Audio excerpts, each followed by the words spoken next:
بسم اللہ الرحمن الرحیم۔ آج 21ویں پارے اتلو ما اوحیہ کی تلاوت کی گئی۔ سورہ عنکبوت کی آیات میں اہل ایمان میں عزم و ہمت پیدا کرنے کے ساتھ ساتھ کفار کو سمجھنے کا پہلو بھی چھوٹنے نہیں پایا۔ توحید اور آخرت دونوں حقیقتوں کو دلائل کے ساتھ ان کے سامنے بیان کیا گیا۔ فرمایا، اگر تم ان لوگوں سے پوچھو کہ زمین اور آسمان کو کس نے پیدا کیا ہے اور چاند اور سورج کو کس نے تمہاری خدمت پر لگایا ہے تو ضرور کہیں گے کہ اللہ نے، پھر یہ کیسے دھوکہ کھا رہے ہیں۔ اگر تم ان سے پوچھو کس نے آسمان سے پانی برسایا اور اس کے بعد مردہ زمین کو کس نے جلا اٹھایا تو ضرور کہیں گے کہ اللہ نے۔ الحمدللہ، یعنی جب یہ سارے کام اللہ کر رہا ہے تو پھر حمد و تعریف اور عبادت کا مستحق بھی وہی ہے۔ یہ دنیا کی زندگی کچھ نہیں ہے مگر ایک کھیل اور دل کا بہلاوا ہے، یعنی اس کی حقیقت بس اتنی ہے جیسے تھوڑی دیر کے لیے کھیل کود لیں اور پھر اپنے گھر کو سدھار جائیں۔ یہاں جو بادشاہ بن گیا وہ حقیقت میں بادشاہ نہیں بن گیا بلکہ صرف بادشاہی کا ڈرامہ کر رہا ہے۔ ایک وقت آتا ہے جب اس کا یہ کھیل اور تماشا ختم ہو جاتا ہے اور اسی طرح خالی ہاتھ رخصت ہو جاتا ہے جس طرح دنیا میں آیا تھا۔ اصل زندگی کا گھر تو آخرت کا گھر ہے۔ کاش یہ لوگ جانتے۔ کیا یہ لوگ نہیں دیکھتے کہ ہم نے چاروں طرف لوٹ مار کرنے والوں کے درمیان مکہ کو پرامن حرم بنا دیا ہے؟ پھر بھی یہ باطل کو مانتے ہیں اور اللہ کی نعمت کا کفران کرتے ہیں۔ کیا ایسے لوگوں کا ٹھکانہ جہنم نہیں ہے؟ جو لوگ ہماری خاطر مجاہدہ کریں گے انہیں ہم اپنے راستے کی ہدایت دیں گے اور یقیناً اللہ تعالیٰ دین کے کام کرنے والوں کے ساتھ ہے۔ اب سورہ روم شروع ہوتی ہے۔ 615 عیسوی میں ایرانیوں نے رومیوں پر غلبہ حاصل کر لیا۔ اسی سال مسلمانوں نے حبشہ ہجرت کی۔ روم پر آتش پرستوں کے قبضے سے لوگوں میں چیمگوئیاں ہوئیں کہ آسمانی مذہب کے ماننے والے آگ کی پوجا کرنے والوں سے شکست کھا گئے۔ اس بات کو مشرکوں نے اپنے مذہب کے حق ہونے کی دلیل سمجھا۔ چنانچہ ایران کے بادشاہ خسرو پرویز نے بیت المقدس پر قبضہ کر کے ہرقل کو خط لکھا تو کہتا ہے کہ تجھے اپنے رب پر بھروسہ ہے، کیوں نہ تیرے رب نے یروشلم کو میرے ہاتھ سے بچا لیا۔ اس سے اندازہ لگایا جا سکتا ہے اور آج بھی یہی ہو رہا ہے کہ کم ظرفوں کو دنیا میں ذرا سی کامیابی ہوتی ہے تو فوراً اللہ اور اس کے منسوب مذہب کا مذاق اڑانے لگتے ہیں۔ اسی طرح مشرکین عرب بھی کہنے لگے تھے کہ مسلمانوں کا دین بھی اسی طرح مٹا دیا جائے گا۔ اللہ نے اس بات کا نوٹس لیا اور سورہ کو نازل فرمایا۔ ہاں، قریب کی سرزمین میں رومی مغلوب ہو گئے مگر چند سال کے اندر وہ غالب آ جائیں گے اور وہ دن بھی وہ ہوگا جب اللہ کی دی ہوئی فتح سے اہل ایمان خوش ہو رہے ہوں گے۔ اس میں دو باتیں پیشین گوئی کے طور پر بتائی گئیں، ایک یہ کہ رومی غالب آ جائیں گے اور دوسرے یہ کہ مسلمانوں کو بھی فتح نصیب ہوگی۔ کسی کو یقین نہیں آ رہا تھا کہ یہ پیشین گوئیاں پوری ہوں گی، چنانچہ کفار مکہ نے خوب مذاق اڑایا۔ 8 سال تک رومی بھی شکست پہ شکست کھاتے رہے، یہاں تک کہ قیصر و قسطنطنیہ چھوڑ کر تیونس میں پناہ لینے پر مجبور ہو گئے اور مسلمانوں پر اہل مکہ کے مظالم انتہا کو پہنچ گئے۔ 622 عیسوی میں حضور اکرم صلی اللہ علیہ وسلم ہجرت کر کے مدینہ تشریف لائے۔ 624 عیسوی میں ہرقل نے آذربائیجان میں گھس کر ایرانیوں پر پشت سے حملہ کیا اور ایران کے آتش کدا کی اینٹ سے اینٹ بجا دی۔ ادھر مسلمانوں پر مشرکین مکہ نے بدر کے مقام پر حملہ کیا مگر اللہ نے ان کا زور توڑ کر رکھ دیا اور مسلمانوں کو تاریخ کی عظیم الشان فتح نصیب ہوئی اور اس طرح دونوں پیشین گوئیاں سچی ثابت ہو گئی۔ سورہ روم سے یہ بات سامنے آ گئی کہ انسان بظاہر وہی کچھ دیکھتا ہے جو اس کے آنکھوں کے سامنے ہوتا ہے مگر اس ظاہر کے پردے کے پیچھے جو کچھ ہے اس کی اسے خبر نہیں ہوتی۔ جب یہ ظاہر بینی دنیا کے ذرا ذرا سے معلومات میں غلط اندازوں کا سبب بن کر بعض اوقات انسان کو بڑے نقصانات میں مبتلا کر دیتی ہے، تو پھر پوری زندگی کے پورے سرمایہ، مال، اولاد، جائیداد سب کو داؤں پر لگا دینا کہ خدا پرستی کے بجائے دنیا پرستی پر چلانے لگ جانا کتنی بڑی غلطی ہے۔ روم اور ایران کے معاملہ کا رخ آخرت کے مضمون کی طرف پھیرتے ہوئے احسن طریقہ سے سمجھایا کہ آخرت ممکن بھی ہے، معقول بھی ہے اور اس کی ضرورت بھی ہے۔ انسان کی زندگی کے نظام کو درست رکھنے کے لیے بھی یہ ضروری ہے کہ آدمی آخرت کا یقین رکھ کر موجودہ زندگی کا پروگرام بنائے، ورنہ وہی غلطی ہوگی جو ظاہر پر اعتماد کر کے بڑے بڑے فیصلے کرنے سے اکثر ہوتی ہے۔ کائنات کی نشانیوں کی طرف اشارہ کرتے ہوئے بتایا کہ اللہ ہی نے خلق کی ابتدا کی اور وہی دوبارہ پیدا کرے گا، پھر تم اسی کی طرف پلٹ کر جاؤ گے۔ جب قیامت برپا ہوگی مجرمین دنگ رہ جائیں گے، جن کو اللہ کے ساتھ انہوں نے شریک کیا تھا کوئی سفارشی نہ ہوگا، بلکہ وہ اپنے شریکوں کے منکر ہو جائیں گے۔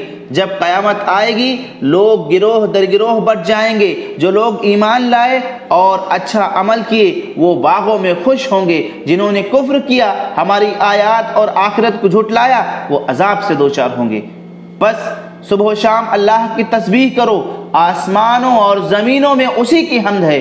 تیسرے پہر اور ظہر کے وقت بھی اس کی تسبیح کرو۔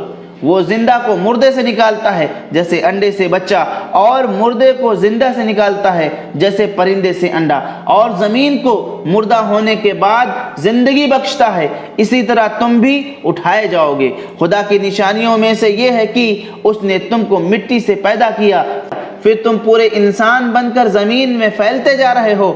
بے جان مٹی سے ایسا جامع خوبیوں والا انسان بنانا انتہائی حکیمانہ خلقت ہے۔ اس کی نشانیوں میں سے یہ ہے کہ اس نے تمہارے لیے ہی تمہاری جن سے بیویاں بنائیں جس سے تم سکون حاصل کرتے ہو، اور تمہارے درمیان محبت اور رحمت پیدا کر دی۔ اس کی نشانیوں میں سے آسمان اور زمین کی پیدائش، تمہاری زبانوں اور تمہارے رنگوں کا اختلاف، یقیناً اس میں بہت نشانیاں اور علامتیں ہیں۔ اس کی نشانیوں میں سے یہ ہے کہ ڈر اور امید کے ساتھ وہ تمہیں بجلی کی چمک دکھاتا ہے، آسمان سے پانی برساتا ہے، پھر اس سے مردہ زمین کو زندہ کرتا ہے۔ جو عقل سے کام لیتے ہیں اس میں ان کے لیے بہت ساری نشانیاں ہیں۔ اس کی نشانیوں میں سے یہ ہے کہ آسمان اور زمین اس کے تابع فرمان ہیں۔ وہی جو تخلیق کی ابتدا کرتا ہے پھر وہی اس کا اعادہ کرے گا، اور یہ اس کے لیے آسان تر ہے۔ زمین میں اس کی صفت سب سے برتر ہے، وہ زبردست اور حکیم ہے۔ شرک کائنات اور انسان دونوں کی فطرت کے خلاف ہے، اس لیے جہاں بھی انسان نے اس کی گمراہی کو اختیار کیا وہاں فساد رونما ہوا، اور ان دونوں قوموں کی لڑائی کے سبب جو فساد عظیم رونما ہوا وہ بھی شرک کے نتائج میں سے ہے۔ سورہ لقمان میں اللہ سبحانہ وتعالیٰ نے حضرت لقمان کی وہ نصیحت بیان کی ہے جو انہوں نے اپنے بیٹے کو کی تھی۔ اہل عرب حضرت لقمان علیہ السلام کی حکمت و دانا پر فخر کرتے تھے اور ان کے قصے ان کے یہاں مشہور تھے۔ اللہ نے اسی سے استدلال کرتے ہوئے بتایا کہ حضرت لقمان نے بھی اپنے بیٹوں کو وہی نصیحتیں کی تھی جن کی دعوت یہ حکیمانہ کتاب دے رہی ہے۔ یہ اس بات کا ثبوت ہے کہ عقل سلیم اس دعوت کے حق میں ہے، اور جو لوگ مخالفت کر رہے ہیں وہ دراصل عقل سلیم اور فطرت سے جنگ کر رہے ہیں۔ ساتھ ہی اس بات کی طرف بھی اشارہ کیا گیا کہ لقمان اپنے بیٹے کو جن باتوں پر عمل کرنے کے لیے اس دل سوزی سے نصیحت کرتے تھے، آج انہی باتوں سے روکنے کے لیے باپوں کی طرف سے بیٹوں پر ستم ڈھائے جا رہے ہیں۔ سب سے بڑی بات یہ کہ انہیں بتایا کہ ان کے اندر بھی جو لوگ صحیح فکر اور دانش رکھنے والے گزرے ہیں انہوں نے بھی انہی باتوں کی تعلیم دی تھی جو پیغمبر دے رہے ہیں، یعنی یہ باتیں انسانی فطرت کے مطابق ہیں۔ اس فلسفہ نے ان کے سب اچھی تعلیمات کا حلیہ بگاڑ دیا، خاندانی نظام کے بقیے ادھیڑ دیے، اور مفاد پرستی کے سوا کوئی رشتہ قابل احترام باقی نہیں رہا ہے۔ اس کے برخلاف قرآن نہ صرف اخلاقیات بلکہ سارے دین کی بنیاد فطرت پر رکھتا ہے، مگر جانوروں کی فطرت پہ نہیں بلکہ انسانی فطرت پر، اور غلط فہمیوں کو دور کرنے کے لیے اس نے کتابیں اور رسول بھیجے ہیں، اور صحیح انسانی فطرت کو ان کے ذریعے واضح کیا ہے اور بتایا کہ اصل چیز اپنے رب کو راضی کرنا ہے اور اس کی ناراضگی سے بچنا ہے۔ اس پر مشرکین اعتراض کرتے تھے کہ اس حقیقت کو جھٹلانے کا انجام قیامت کا آنا ہے، تو کیوں نہیں آ جاتی؟ اس کا جواب سورہ کے آخر میں دیا گیا کہ قیامت کے آنے کا وقت اللہ کو معلوم ہے۔ اگر عام انسانوں کو معلوم نہیں ہے تو اس کا مطلب یہ نہیں کہ وہ حقیقت نہیں ہے۔ بارش ایک حقیقت ہے، مگر کیا تم بتا سکتے ہو کہ جو بادل آئے ہیں وہ ضرور برسیں گے یا ایسے ہی آگے بڑھ جائیں گے؟ اسی طرح عورت کو حمل سے اولاد ہوگی، مگر کیا ہوگی؟ یہی حال موت کا ہے جو زبردست حقیقت ہے، مگر کس کو کب آئے گی کون جانتا ہے؟ جب ان چیزوں کا علم نہیں مگر یہ حقیقت ہے، تو پھر قیامت کا اگر علم نہ ہو تو اس کو کیسے مشکوک کیا جا سکتا ہے؟ اس گھڑی کا صحیح علم اللہ ہی کے پاس ہے۔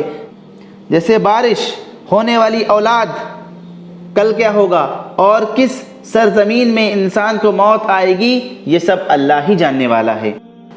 سورہ سجدہ میں ہے کہ کافر کہتے ہیں کہ جب ہم مٹی میں مل جائیں گے تو پھر کیا ہم نئے سرے سے پیدا کیے جائیں گے؟ آپ ان سے کہہ دیجئے کہ موت کا فرشتہ جو تم پر مقرر ہے تم کو پورا اپنے قبضے میں لے لے گا، پھر تم اپنے رب کی طرف پلٹائے جاؤ گے۔ کاش آپ دیکھتے کہ مجرم سر جھکائے اپنے رب کے حضور کھڑے ہوں گے۔ اس وقت وہ کہیں گے، اے ہمارے رب، ہم نے دیکھ لیا اور سن لیا، ہمیں واپس بھیج دیجئے، ہم اچھا عمل کریں گے، اب ہمیں یقین آ گیا۔ جواب میں ارشاد ہوگا، ہم چاہتے تو ہر ایک کو یہ سب دکھا کر ہدایت دے دیتے، مگر ہم حقیقت کو اوجھل رکھ کر امتحان لینا چاہتے تھے، اور ہماری بات پوری ہو گئی کہ ہم جہنم کو جنوں اور انسانوں سے جو نافرمانی کریں گے بھر دیں گے۔ آج کے دن کو بھول جانے کا اب مزہ چکھو، آج ہم تمہیں بھلا دیں گے، اپنے کرتوتوں کی وجہ سے دائمی عذاب کو چکھو۔ ہماری آیات پر وہ لوگ ایمان لاتے ہیں جنہیں یہ آیات سنا کر نصیحت کی جاتی ہے تو وہ سجدے میں گر جاتے ہیں اور اپنے رب کی حمد کے ساتھ تسبیح کرتے ہیں، تکبر نہیں کرتے، ان کی پیٹھیں بستروں سے الگ رہتی ہیں، اپنے رب کو امید اور خوف سے پکارتے ہیں، ہم نے جو روزی دی ہے اس میں وہ خرچ کرتے ہیں۔ کوئی نہیں جانتا کہ ہم نے ان کی آنکھوں کی ٹھنڈک کے لیے کیا کچھ تیار کر رکھا ہے، یہ ان کے اعمال کا بدلہ ہے۔ مومن اور فاسق دونوں برابر نہیں ہو سکتے۔